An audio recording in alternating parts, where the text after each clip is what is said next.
আসসালামু আলাইকুম। সবাই কেমন আছেন? আশা করি ভালো আছেন। আমিও ভালো আছি। আমি একজন প্রবাসীর বউ। আমার স্বামী প্রবাসে থাকে, আমি বাড়িতে থাকি। একদিন একটা অটো রিকশাওয়ালার সাথে আমার সম্পর্ক হয়ে যায়। আর সেই রিকশাওয়ালা আমার জীবনে কী ঘটনা ঘটালো সেই করুণ কাহিনী আপনাদেরকে শোনাবো। সবাই আমার কথাগুলো মন দিয়ে শুনবেন। আমি চাই আমি যে ভুল করেছি আমার মতো ভুল যেন অন্য কেউ না করে।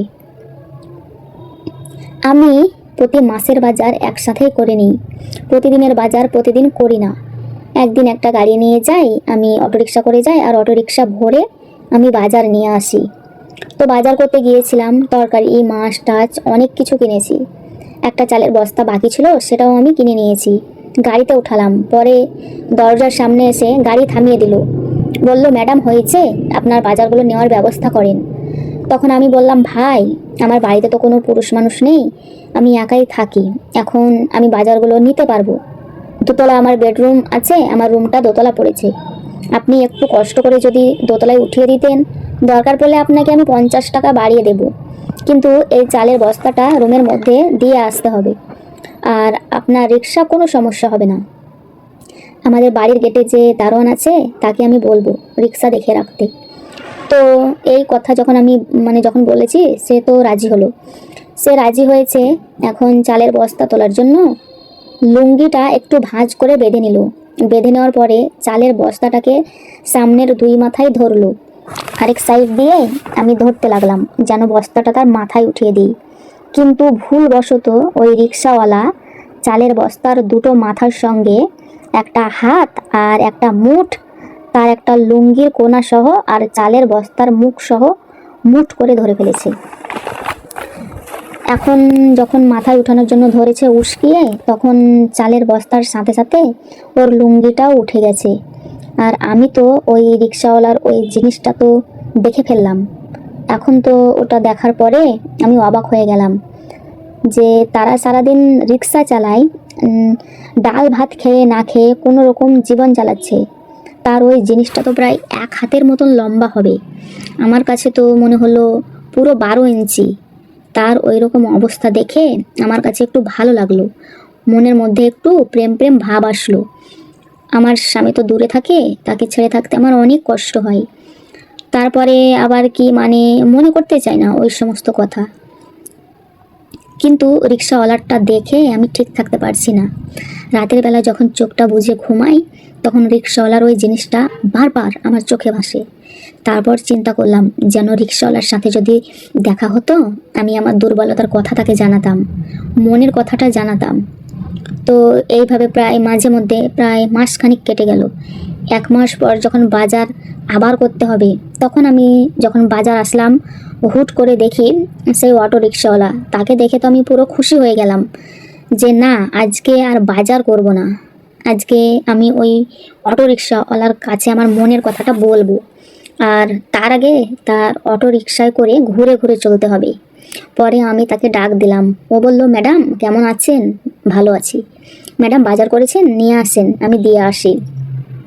তো আমি বললাম, আজকে তো বাজার করব না, আজকে যেহেতু তোমার সাথে আমার দেখা হয়েছে, আজকে আমি একটু বাইরে দিয়ে ঘুরবো। তো আমি কোনো ঠিকানা বলছিলাম না, আমি শুধু ডানে না বামে খালি যত নির্জন জায়গা আছে ওদিক দিয়ে ওর রিক্সাতে ঘুরছি, নির্জন জায়গা দিয়ে। আর আমার 3 পিস পরা ছিল, আমার ওড়নাটা আমি নিজে হাতে আস্তে করে সরিয়ে দিলাম। তো আমার বুকের একটা ভাঁজ দেখা যাচ্ছিল। পরে রিক্সাওয়ালা আয়নার গ্লাস দিয়ে সেটা দেখছিল। দেখার পরে সে একটা গান ধরলো। তখন আমার মনে আমার আরও ভালো লাগলো। তখন আমি বললাম, আপনার কি খেলতে ইচ্ছা করে? তখন সে বলল, হ্যাঁ, খেলার তো জায়গা নাই, জায়গা হলে খেলতে পারতাম। আমি বললাম, খেলার জায়গা হলে খেলতে পারতেন কেন, বউ নেই? বলে, বউ তো আছে, গ্রামে থাকে, গরিব মানুষ, ইচ্ছে করলে তো আর যেতে পারি না। তখন আমি বুঝতে পারলাম আমার মনে যেটা চাই ওই রিক্সাওয়ালার মনেও না সেটা চাই। তখন আমি তাকে বললাম, চলুন আমার বাড়িতে চলুন, আজকে সারাদিন যে ভাড়াটা পেতেন সবই আমি দেব, আমরা বাড়িতে গিয়ে গল্প করব। তাকে আমার বেডরুমে নিয়ে আসি। আমার বাচ্চা কাচ্চা নেই, আমার স্বামী আমাকে মাত্র নতুন বিয়ে করেই রেখে গেছে, বিদেশে রেখে গেছে। তো আমি আমার বাড়িতে থাকি, স্বামী বিদেশে থাকে। এক কথা দুই কথা বলতে বলতে রিক্সাওয়ালার সাথে মানে মনের মধ্যে একটা ভাব এসে পড়লো, তার সাথে একটু ভালো জমিয়ে গল্প করতে পারলাম। পরে এক পর্যায়ে আমি তাকে বলে ফেললাম, আমার তো মনে অনেক কষ্ট, যদি কোনো লোক থাকতো তাহলে ভালো হতো।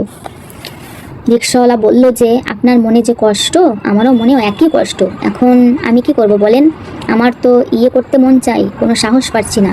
যদি আপনি সাহস দেন, সাহস দিলে হবে? বলল হ্যাঁ। পরে আমি বললাম আমি রাজি। পরে এক পর্যায়ে রিক্সাওয়ালা মন ভরে আমাকে শান্তি দিল, আমারও মনটা অনেক ভরে গেল। দুজনে অনেক মজা করলাম, আমারও খুব ভালো লাগলো, ওরও খুব ভালো লাগলো। পরে তো এক পর্যায়ে মাঝে মধ্যে এসে রিক্সাওয়ালা আমাকে এইভাবে ঠান্ডা করে, আমার বাজারের টাকা দিয়ে দিই, আমার জন্য বাজার নিয়ে আসে। আমার আর কোনো কষ্ট হলো না। যখনই মন চাইতো তখনই এসে পড়তো, যখনই মন চাইতো তখনই এসে পড়তো। এইভাবে রিক্সাওয়ালার সাথে আমার দিনের পর দিন প্রেম হয়। একদিন যখন বুঝতে পারলাম কিছুদিনের মধ্যে আমার হাজব্যান্ড চলে আসবে, তখন তাকে বললাম অনেক তো হয়েছে, এখন বাদ দাও, আমার সংসারটা ঠিক রাখতে হবে। কিছুদিন পর আমার হাজব্যান্ড আসবে, এখন যদি এগুলো করি হয়তো দেখা গেল আমার হাজব্যান্ড মনে করবে 5টা বছর পর এলাম, এর মধ্যে মনে হয় অনেকবার যাওয়া আসা করেছে, হয়তো আমাকে বা ওই জিনিসগুলো আমার পরিপাটিভাবে নাও পেতে পারে, তার ভিতরে একটা খটকা লাগতে পারে, আপাতত বাদ দাও। পরে রিক্সাওয়ালা খুব ভালো মনের মানুষ ছিল, সে চাইতো না যে আমার সংসারটা নষ্ট হোক, আমি যেটা ভালো মনে করতাম সেটাই করতো। কিন্তু রিক্সাওয়ালা আমাকে যে সুখ দিয়েছে সেটা আমি আমার স্বামীর কাছে পেতাম না। রিক্সাওয়ালাকে আমার খুব ভালো লাগে। পরে আমি এক পর্যায়ে স্বামীকে বাদ দিয়ে রিক্সাওয়ালার সাথে চলে যাই। পরে কিছুদিন যাওয়ার পরে কথাই আছে না, অভাব আসলে ভালোবাসা জানালা দিয়ে পালিয়ে যায়, তো আমারও ওই সেই রকম দশা। অভাব যখন আসলো, পরে বুঝতে পারলাম আমি আমার স্বামীকে বাদ দিয়ে রিক্সাওয়ালার হাত ধরে বেরিয়ে এসেছি। আমি জীবনে চরম ভুল করেছি, এটা ঠিক হয়নি। তারপরে আমি স্বামীর ঘরে ফিরে যেতে চাই, গিয়ে দেখি স্বামী অন্য একটা বিয়ে করে ফেলেছে। নিজের হাতে নিজের সুখের সংসারটা আমি নষ্ট করে ফেললাম। তাই আমার মতো ভুল যারা করছেন, এই ভুল থেকে এখনই সংশোধন করে নিজেকে সংশোধন করুন। আপনারা ভুল কাজ করবেন, আমি যেমন পরকীয়ার মজা পেয়ে ভুল কাজ করেছি, আপনারা কেউ পরকীয়া করবেন না। পরকীয়া করলে শুধু খালি ধ্বংসের দিকে আপনাদেরকে নিয়ে যাবে। তো বন্ধুরা, আমার জীবনের করুণ কাহিনী তো আপনারা সবই শুনলেন। আমি চাই না আপনারা সবাই আমার মতো ভুল করেন। সবাই ভালো থাকবেন, সুস্থ থাকবেন। আসসালামু আলাইকুম।